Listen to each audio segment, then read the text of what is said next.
नमस्कार दर्शक बंधु, चलतु जानिबा सप्ताहरे केउ दुई दिन रे नख आउ चुटी काटिले जीवन रे केबे भी आसी न थाए दरिद्रता।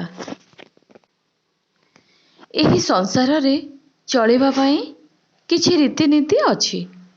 आम जीवन चर्चा मध्यरे नानादी कर्म मन मध्यरे खियर हेबा हेउची अनन्य गोटिए कर्म।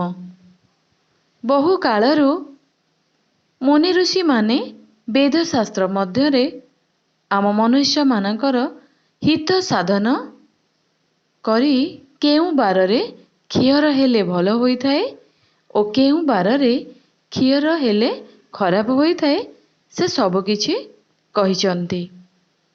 ताहाको अनुसरण करी जीवन रे चालिले एहा आम पई अत्यंत भल होइथाए। आजिर एही विषय साहाय्य रे आपण मानकु जणाइबु जे केउ बाररे खियर हेले कौन होइथाए। तेबे आसंतु आउ अधिक विलंब न करी जानि नेबा। शास्त्र अनुसारे अशौच घरକୁ छाड़ीदेले बाप पुओ एक बाररे बा एक घरे खियर हेबा अशुभ होइथाए। एहाकु गाँ गहली रे मध्य अनेक लोकमानक मुहरु शुणिबाकु मिलिथाए। जदि बारर विचारकु जिबा तेबे बार हेउची 7 बार। बार अनुसारे बाप पुओ बाररे खियर हेबा बोली कहा जाइछि। एहार अर्थ बाप हेउची सोम ओ पुओ हेउची बुधबारे खियर हेबा उचित। तेणु आमे सोमवार और बुधवार दिन खियर होई परिबा। बाप पुओ बाररे खियर नहिबो।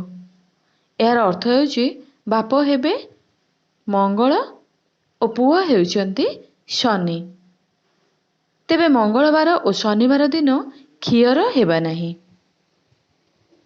तेबे दर्शक बंधु एही सबु हेउची आम मुनि ऋषि मानकर मत। ताहा छड़ा मुनि ऋषि मानकर एहा मत अछि कि मासरे कौनसी एकादशी, चतुर्दशी, पूर्णिमा, अमावास्या, संक्रांति तथा शनिवार और मंगलवार दिन खियर हेबा उचित होई न थाए। ताहा सह आउ एक मत मध्य मुनि ऋषि माने देइछन्ति कि जदि आमे रविवार, शनिवार और मंगलवार दिन खियर हेबा तेबे एही बार मानकर अधिपति देवता माने आमर आयुष हरण करी नेबे बोली कहा जाइछि। जेपरिक रविवार रे खियर हेले 1 मास आयुष कमी जाइथाए। शनिवार रे खियर हेले 7 मास आयुष कमी जाइथाए।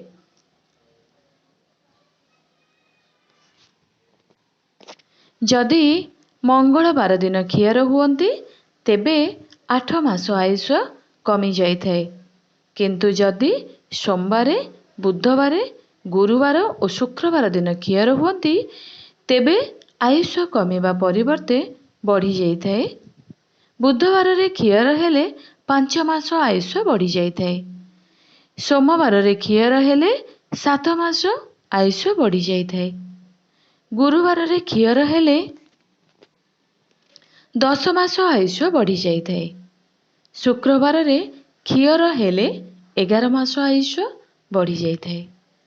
ता छड़ा घरर गोटिए पुओ मानकु सोमवार दिन खियर हेबा उचित होई न थाए। जेउ माने विद्या प्राप्ति पई इच्छा रखिथांती बा जेउ माने लक्ष्मी प्राप्ति पई इच्छा करिथांती सेमाने गुरुवार दिन खियर हेबा उचित होई न थाए। आपण माने जदि एही कथा गुड़िक मानि चलिबे तेबे आपण मानकर जीवन सुखपूर्ण होई जिवो।